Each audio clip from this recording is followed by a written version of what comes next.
The last guest had barely pulled out of the driveway. The sympathy cards were still stacked on the mantel. The casserole dishes were still on the counter, half covered in foil, and the house still smelled like lilies and cold coffee. I was standing in my living room in the black dress I had ironed that morning, the dress I wore to bury my husband of 44 years, and my son Derek loosened his tie, reached into the inside pocket of his suit jacket, and pulled out a folded document. He set it on the kitchen table and tapped it twice with his index finger, like he was closing a business deal. He looked me straight in the eyes and said, "Mom, Dad's will leaves everything to me. The house, the accounts, the land in Sevier County, all of it. You're on your own now." I looked at that paper. I looked at my son. My hands did not shake. I said, "Thank you for telling me, sweetheart." Then I walked to the bedroom, closed the door, and called a number I had saved in my phone for 11 months. The woman who answered had been waiting for this call. "Good day, dear listeners. It's Clara again. I'm glad you're here with me. Please like this video and listen to my story till the end, and let me know which city you're listening from. That way I can see how far my story has traveled. Now, let me tell you about Margaret. My name is Margaret. I am 68 years old, and I live in Knoxville, Tennessee, in a 3-bedroom ranch house on Maple Hollow Road. I was a school librarian for 31 years. I married Robert in 1979. We met at a church picnic. He was 24, and I was 23, and he had mustard on his shirt, and he didn't even notice. I loved him before he finished his second sentence. We saved everything we had, and in 1982 we put a $12,000 down payment on this house. It wasn't fancy, but it was ours. Every nail, every mortgage payment, every leaking faucet I fixed myself while Robert was on the road. He drove long-haul trucks for 30 years. He would be gone for days, sometimes weeks. I raised Derek mostly on my own. I made every school lunch. I signed every permission slip. I sat in the bleachers at every baseball game. I balanced the checkbook and filed the taxes and kept the insurance current and put dinner on the table. For 44 years, I kept our life running. I never complained. I never asked for credit. That's not who I am. When Robert was 63, he was diagnosed with early onset vascular dementia. I watched the sharpest, kindest man I ever knew start to forget my name. I became his full-time caregiver. 5 years. I bathed him. I fed him. I managed his medications. I slept in a recliner next to the hospital bed we set up in the den because he would panic if he woke up and I wasn't there. The house smelled like antiseptic and laundry detergent and something else I could never quite name. Something like time running out. Derek visited maybe once every 4 or 5 months. He always had a reason. Work was busy. His girlfriend Valerie had plans. Traffic on 140 was terrible. I never argued. I just made a note in my mind and kept going. That's the thing about me. I'm not loud. I don't raise my voice. I don't slam doors. But I keep records. Every document Robert ever signed went into a fireproof filing cabinet in the garage. Every receipt. Every policy. Every deed. I kept it all. And about 11 months before Robert passed, something happened that made me quietly, without telling a soul, pick up the phone and call an attorney. But I will get to that part. October 14th was the funeral. Derek drove in from Nashville with Valerie. They arrived at the house before the service, and the first thing I noticed was Valerie walking through the living room holding her phone up in front of her face. I thought she was on a video call. She wasn't. She was measuring the windows. She was holding her phone next to the window frame and reading the dimensions off the screen. At my husband's funeral, I said nothing. I folded that observation up and put it away like I do with everything else. The service was at Grace Lutheran. Pastor Kim spoke beautifully. Derek sat in the front pew and checked his phone twice. After the burial, people came back to the house. Neighbors brought food. Helen Gruber from next door brought her potato salad. The ticking of the wall clock in the hallway was louder than any conversation in the room. People spoke in soft voices, and then they left, one by one, until it was just me, Derek, and Valerie. That's when Derek pulled out the will. It was 2 pages, typed, dated March 8th of that year, 7 months before Robert died. It named Derek as the sole beneficiary of everything. The house, assessed at $287,000. Robert's pension. a savings account with $43,200, and a 4.5-acre parcel of land in Sevier County that Robert's father had left him in 1994. Derek said, "Dad wanted me to have it. He told me. You can stay with your sister in Maryville. She's got that extra room." I looked at Valerie. She was already on her phone, showing someone photos of the house. I heard her whisper, "It needs new floors, but the bones are good." I looked at the will again. I noticed the date, March 8th. I noticed the signature. Smooth, steady, perfect penmanship. I said nothing about what I noticed. I just said, "I understand. I'll need a few days to sort my things." Derek looked surprised. He had been bracing for a fight. Instead, he patted my shoulder like I was a dog who had done a good trick and said, "That's the smart move, Mom." I did not cry. I waited until they left. Then I walked to the garage and opened the fireproof filing cabinet. Inside, in a manila folder labeled Our Estate Original, was the will Robert signed in 2016, notarized, witnessed by Helen Gruber and Pastor David Kim, two credible witnesses who had known Robert for decades. That will left the house and all joint assets to me. Derek would inherit the Sevier County land, but only upon my passing. Everything else was mine. I carried both wills to the kitchen table. It was 11:40 at night. The house was silent, except for the refrigerator humming. I set the two documents side by side under the overhead light, and I studied them. The fonts were different. Derek's will used a serif typeface, something formal-looking. The original used the plain font from the attorney's office. The notary stamp on Derek's will was from Bledsoe County. That's 90 miles from Knoxville. Robert and I have never had business in Bledsoe County. Never. Not once in 44 years. And then I looked at the signature again. On Derek's will, Robert's signature was clean and steady. Every letter perfectly formed. But I knew something no one else would think to check. By early 2022, Robert's handwriting had deteriorated so badly that I had been signing his name on checks and forms for 2 years. His actual signature by then was a shaky, uneven scrawl that barely stayed on the line. I had 15 canceled checks and 4 insurance forms to prove it. I took photos of everything with my phone, time-stamped. Then I put both wills back in the cabinet. At 11:58, Derek texted me. "Start packing this weekend. Valerie wants to get contractors in by November." I replied, "Of course, honey. I'll need until Monday." I sat at that kitchen table for a long time after that. The paper felt rough under my fingertips as I ran my hand across the folder. And I understood something that made my chest ache in a way that was different from grief. This was not impulsive. My son had planned this. He had created this will while his father was still alive and unable to speak for himself. This was not greed born of opportunity. This was a scheme. Over the next 5 days, Derek called every single day. Each call was more urgent than the last. He wanted me to sign something he called a voluntary transfer acknowledgement. It was a 1-page form he emailed me. It said I was relinquishing any claim to the house and all assets listed in the March will.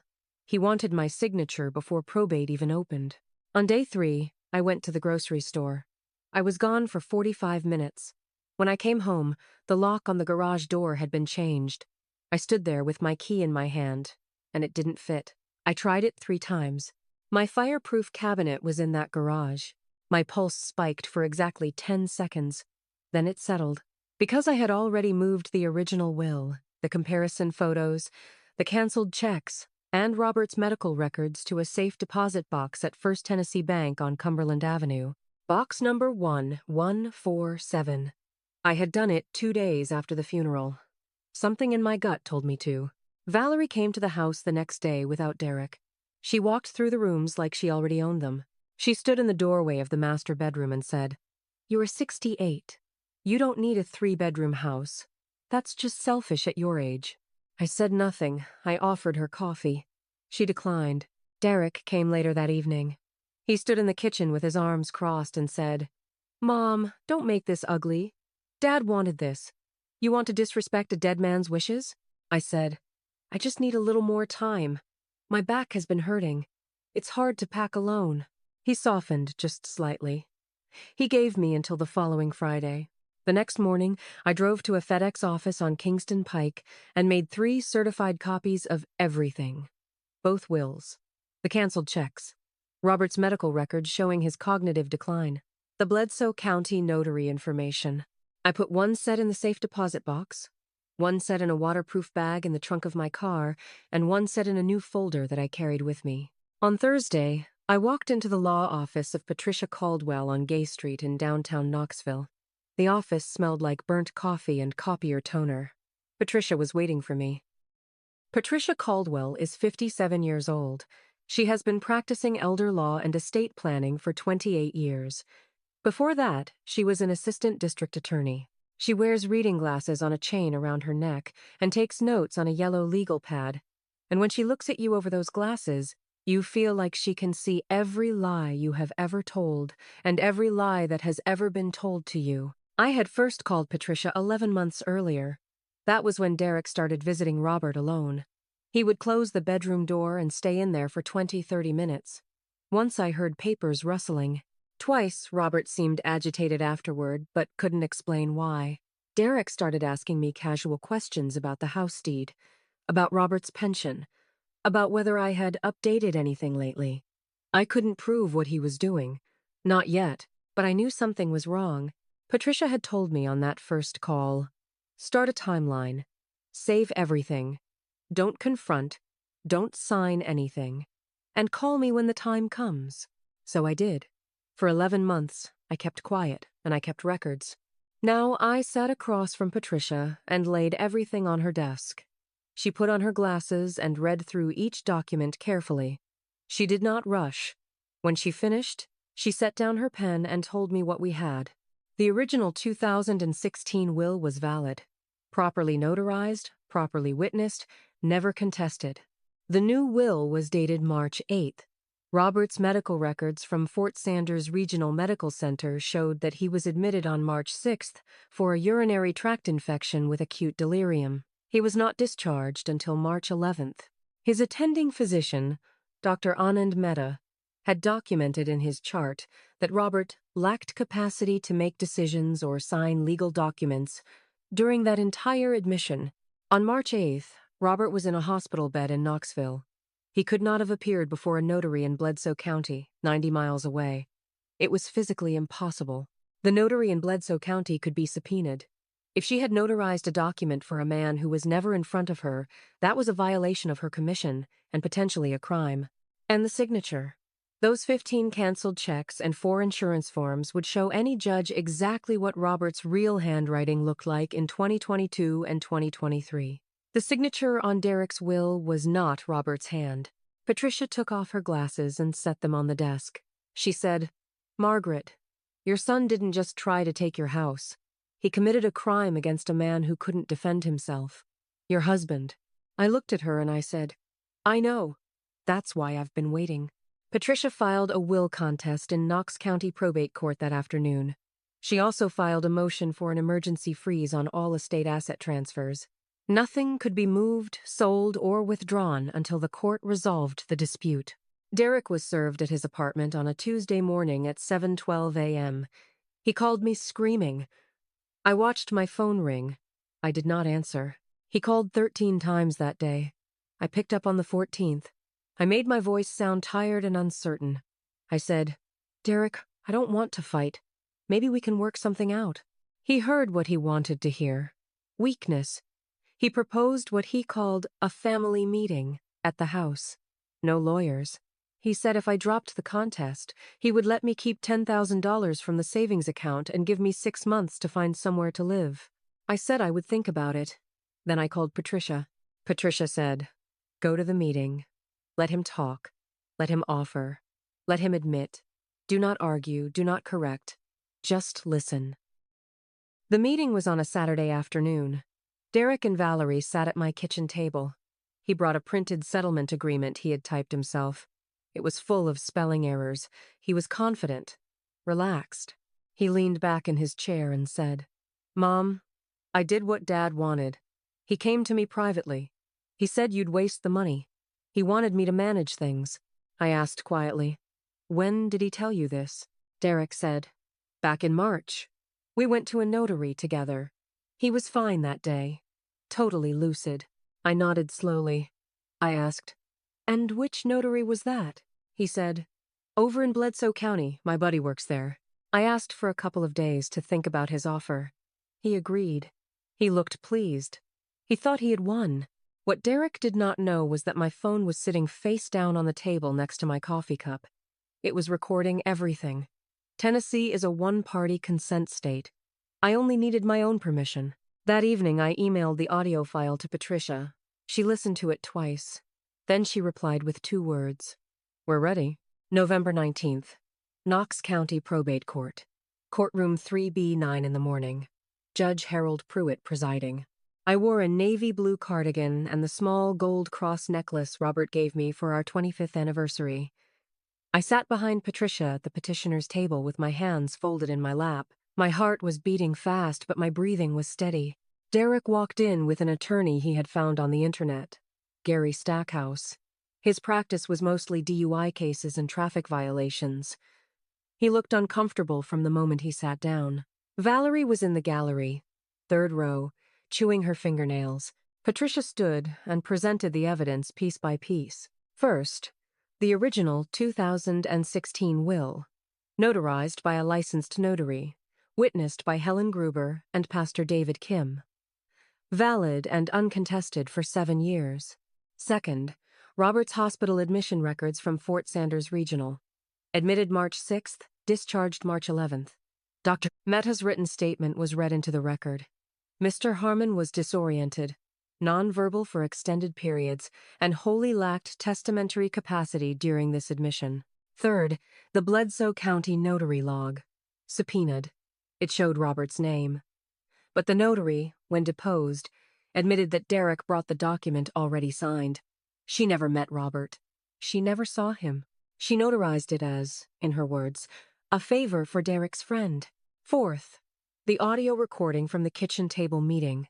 Derek's own voice confirming the March date, claiming Robert was totally lucid, admitting they went to Bledsoe County because my buddy works there. Fifth, 15 canceled checks and 4 insurance forms.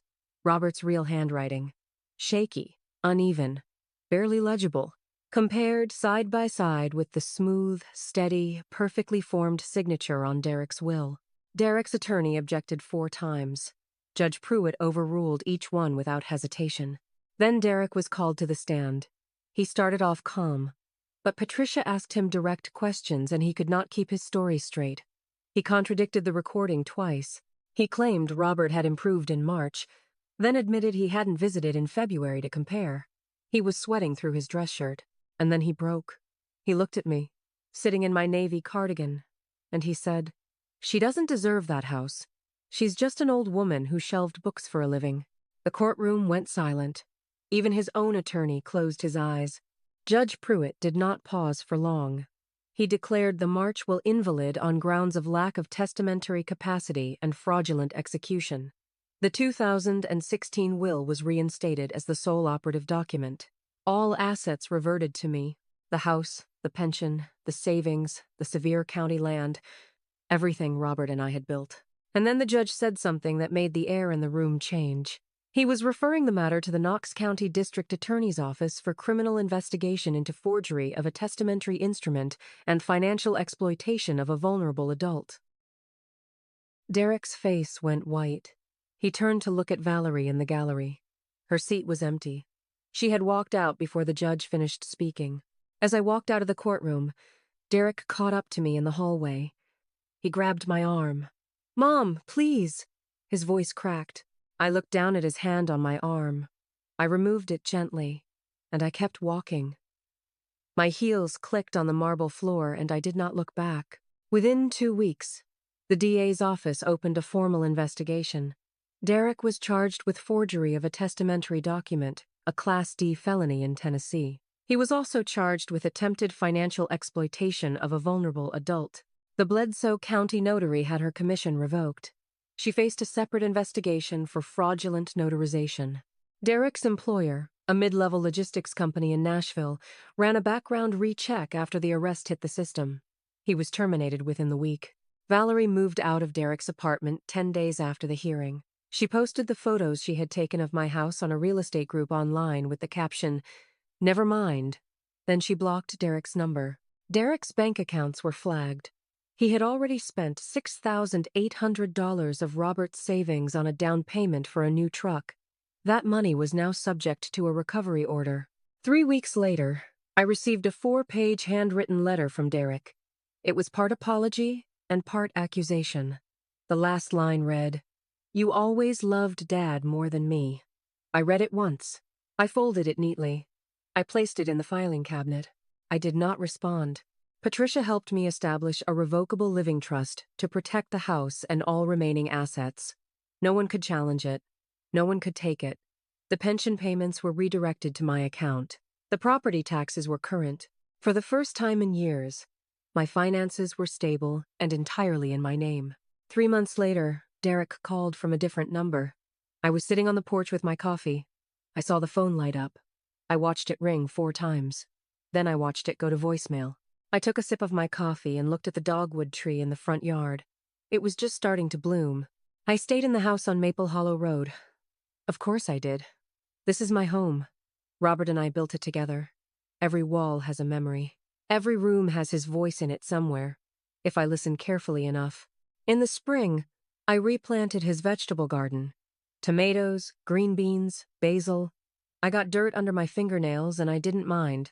I donated the hospital bed from the den to a local hospice organization.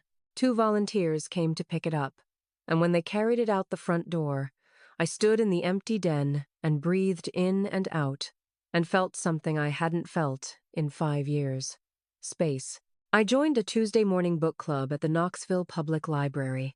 I started volunteering at the elementary school where I used to work, reading to 2nd graders on Thursday afternoons.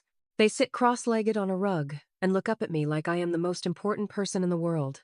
And maybe in that moment I am. I painted the kitchen a soft sage green. I bought a new recliner, not for sitting beside a hospital bed through the night, for reading, for resting, for being still without worrying about what comes next. I framed one photo of Robert. It is from 1981. He is young and laughing, holding a fishing rod, squinting into the sun. I put it on the mantel where the sympathy cards used to be. Every Sunday morning, I make coffee. I sit on the porch. I watch the dogwoods and I say quietly to myself, 44 years, Robert. I kept my promise. I did not win because I was angry. I won because I paid attention. I won because I kept every receipt, every record, every signature. I won because I loved my husband enough to protect what we built together, even from our own son. I don't hate Derek. I want you to know that. I hope he learns. I hope he becomes the man his father always believed he could be. But I will not set myself on fire to keep him warm. Not anymore. It is never too late to stand up for yourself. Age is not weakness. Silence is not surrender. Sometimes the quietest woman in the room is the most prepared. Keep your documents. Know your rights. And never sign anything just because someone tells you it's already decided. What would you have done if your own child tried to take everything from you after your husband's funeral? Would you have fought? Or would you have walked away? Tell me in the comments. I want to hear your answer. If this story moved you, please press like. Share it with someone who needs to hear it. Subscribe so you don't miss my next story. And don't forget, tell me which city you're listening from. I love to see how far these stories travel. Until next time, dear listeners, take care of yourselves and take care of your records.